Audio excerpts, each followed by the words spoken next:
Bismillah, alhamdulillah, wassalatu wassalam rasulillah sallallahu alaihi wasallam. What if I told you that you could save 2.5 years in your life? 2.5 years that you could use towards self-improvement, towards getting closer to Allah subhanahu wa ta'ala, towards doing dawa, towards your work, towards doing something that's good for your family. What if I told you it's 21,900 hours? That's 21,000, 22,000 hours. Imagine what you can do in 1 hour per day. If you put your mind to it, you put your heart to it, you put your iman to it, what could you do, my brother? You could do a lot. The reality is that most people fall in for the trap of saying, well, doctors recommend that you sleep 8 hours a day. And there's debates and there's this and there's that. Of course, some people say the minimum 8 hours a day. So a lot of brothers, they say, yeah, it's the minimum, man. Let me do the maximum. So they sleep 10 hours a day. If you sleep 10 hours a day, you're basically now losing another 2 hours. It's very simple math. The day has 24 hours. Divide that by 3, it is 8 hours. You're sleeping 8 hours or 10. You're basically losing a third or more of your life. Now, a lot of the brothers, they complain that, man, I can't do things. I'm weak. I messed up. My wife really doesn't like me. I'm not really able to please her, to satisfy the family, to do what I have to do as a man. I can't find a job. I can't work properly. I can't do this. I can't do that. There's just so many complaints from weak men today. And sadly, that leads to divorce, because if a man is not qawwam, he cannot take care of his wife, he cannot show that he is strong, well, guess what? At some point, she's going to be like, man, like, what's going on here? If I'm doing my part of the job, I'm cooking, I'm cleaning, I'm taking care of him, I'm, being there for you, I'm taking care of his children, and he's just sleeping. Literally, brothers are sleeping. Sisters are coming to us for counseling, to our team, and they're saying, my husband is sleeping in the morning. He wakes up. What time does he wake up, sister? He wakes up at 11. He wakes up at 9. Depends. Wait a second, sister. Does he not have a job? Well, he's on like welfare. He's in between jobs. And I'm like, sister, what's going on with him? Well, he's tired. He's depressed. He's sad. Okay, here comes on the call, brother. Assalamu alaikum, brother. Yeah, brother, I can't really do this. It's very tired. I'm so tired all the time. I can't. I'm like, brother, you need to start your life. The Sunnah of the Prophet ﷺ is to start with the basics. If you do not hit the foundations, you're going to never be able to build those huge things, all those dreams. Brothers are sitting there in coffee shops, smoking shisha, meeting with their friends, talking about the politics of the world, yet they cannot wake up for Fajr. I had sisters calling, my husband is a sheikh. My husband is debating people online.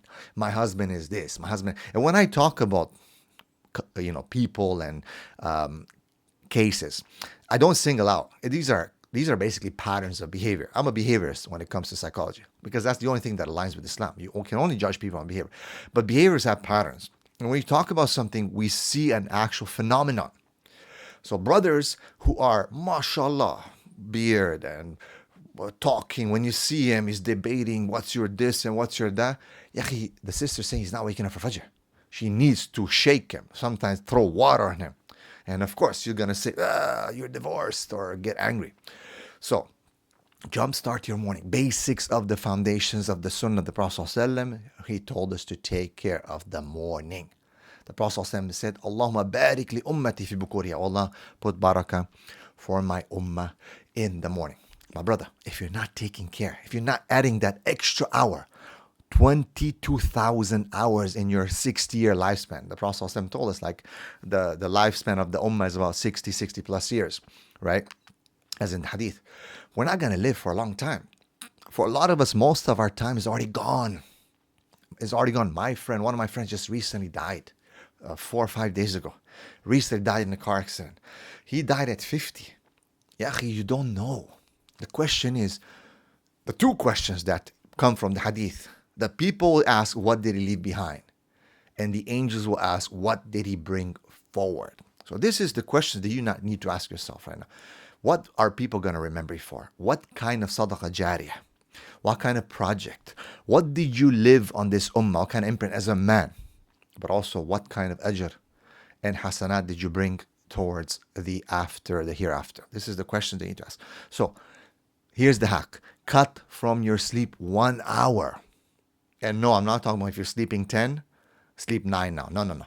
I'm talking if you're sleeping 8, sleep 7. 7 hours more than enough. Sometimes 6 hours is enough. Plus a little sunnah. Look at the sunnah of qaylula. After dhuhr, little, nap, 30 minutes, maybe 1 hour. It's better than sleeping 9, 10 hours a night. Trust me. And you develop it this way. The morning, the second hack here. It is reported the Prophet ﷺ, when he used to wake up, Aisha radiallahu anha used to say that he used to kind of jump. He used to boom. And he used to, of course, wake up for tahajjud. And Imam Tirmidhi narrates that Aisha radiallahu anha used to say how the Prophet ﷺ used to wake up for tahajjud. So jump, okay? If you can beat your alarm clock. And wallahi, I really, really advise everyone to put their phone away from the bed. Somewhere you can stand up and do it. Somewhere you can actually stand up and get out there and move, because you need to move. That's very, very important. So, and I'll show you something very important that can help you, because the phone is not reliable. That alarm clock, sometimes you're so used to that noise that it's not reliable. This is the Pavlok watch. This watch will zap you. You put it on your wrist and it will zap you. It'll give you an electrical shock. I love this watch. It's about $100 on Amazon. Pavlok with a K at the end. It will shock you enough, don't worry, it's safe, to wake you up. Forget about your phone. Forget about ding, ding, ding, ding, whatever the alarm is, and you're just sleeping through it. This alarm will shock you. Search it up, Pavlok. I have no affiliation, and this will be it's helped so many people, alhamdulillah. But you need to wake up. That's the victory morning. This hack, I guarantee you, wallahi, if you can beat the morning and beat your sleep and win just this one victory, to wake up a little bit earlier, to save 1 hour, and to beat the snooze button, the shaitan button, I almost guarantee you, of course, everything is by the tawfiq of Allah, that your life will change. Your life will change. Do this. Save 1 hour and beat the morning. Beat the snooze button. Jump like the Prophet. Don't be sitting there like, okay, oh God, I got to wake up. No, like in your mind, you got to train yourself that you have cognition and awareness at that moment when you wake up. That's the battle that most of the men lose today. And imagine, bro, the shame on us as men. The wife is sitting there looking at you. She's waking up. She prayed tahajjud. She's getting the kids ready. She's making food. And you're sitting there like, yeah. Bro, what are you doing? And she's sitting there looking, and she gets buyer's remorse. She's like, man, I could have gotten a better man than this. What is this? Who did I marry? MashaAllah, in the pre-vetting, the pre-marriage, he was like, yeah, Bismillah, alhamdulillah, wassalatu wassalam, Rasulillah, this and that, qala Allah, qala Rasul, ta. I marry him, he's out. He's like a pancake. It's a shame, Shabab. It's a shame as a man. We don't have periods. We don't have any excuses from Allah subhanahu wa ta'ala where we're excused from salah. Your whole life, you don't have an excuse. Ya akhi. Even if you, I'll protect you in gyps, your whole body, you still pray using your hand, your finger, your pinky, your eyes. A woman, she gets on her period, she don't have to pray. She don't have to fast. وَلَيْسَ ذَكَرُ كَالْأُنْثَى. You don't have, if you live 60 years, every single day, pretty much from the time you become baligh, you have to pray. So imagine your wife's looking at you like, what are you, man, a woman on a period? A'udhu billah. So my brothers, wake up. Like I'm talking about literally wake up, spiritual wake up, intellectually wake up. Wake up and jumpstart your life. I made another video, you can search it, how to jumpstart your life. I think 5 steps. And wake up earlier than Fajr. Wake up for tahajjud. It will change your life. Wallahi, wallahi. The scholars say this is the litmus test. Do you want something? Get up for tahajjud. And last but not least, a very important hack. Allah subhanahu wa ta'ala encourages us to make tadabbur and tafakkur. Yahi, take a notebook. Take a notebook and write down. Reflect. Make sure no one can read it. Reflect. Put goals for yourself. Make that process of tadabbur and tafakkur part of your life. take 5 minutes, yahi, to plan. And if you, as they say that, and it's a very good statement. If you fail to plan, you plan to fail. But I also have another thing that I heard yesterday, that if you don't have a plan, you're probably part of someone else's plan. So make your plan. Make sure you have your reflection. It's a great concept it's a very therapeutic way.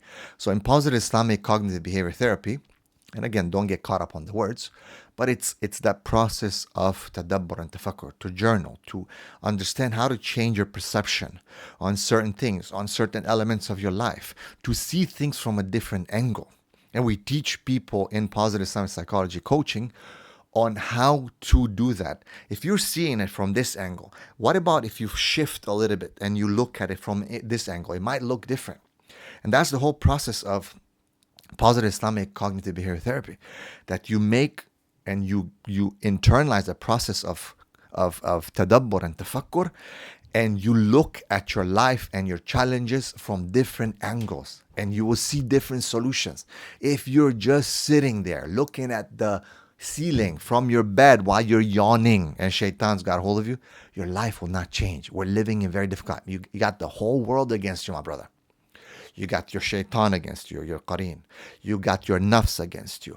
You got people around you against you. You got society against you. You got so many elements. Pornography is against the fitna of all kinds of things against you. What are you going to do, bro? Declare war on yourself first and foremost. And Allah tells us, وَالَّذِينَ جَاهَدُوا فِينَا, those who struggle in our path, we will guide them. We will guide them. So, my brother, it's time for you today, not tomorrow, not next week. I'm not waiting till Ramadan. No. And yes, Ramadan is a great time to inculcate that habit in these 30 days. But you got to start now. That's one of the greatest mistakes. You're probably watching this video and you're saying, okay, it's a good thing, but inshallah tomorrow. No. Today you will do it. May Allah subhanahu wa ta'ala make it easy on you. May Allah subhanahu wa ta'ala help you and protect you. May Allah subhanahu wa ta'ala guide you. Remember, 1 hour a day will save you, will give you. Imagine what you can do with 22,000 hours, bro. More Quran, taking care of your family, more business, more work, more dawa, visiting family. Oh my God, I can't even. You listed, inshallah, in the comments, what more could you do with 1 hour a day? Barakallahu feekum. Don't forget to like and subscribe. Don't forget to see the links in the description of the video. And join us, inshallah, in this process of self-development for the sake of Allah subhanahu wa ta'ala. Assalamu alaikum wa rahmatullahi wa barakatuh.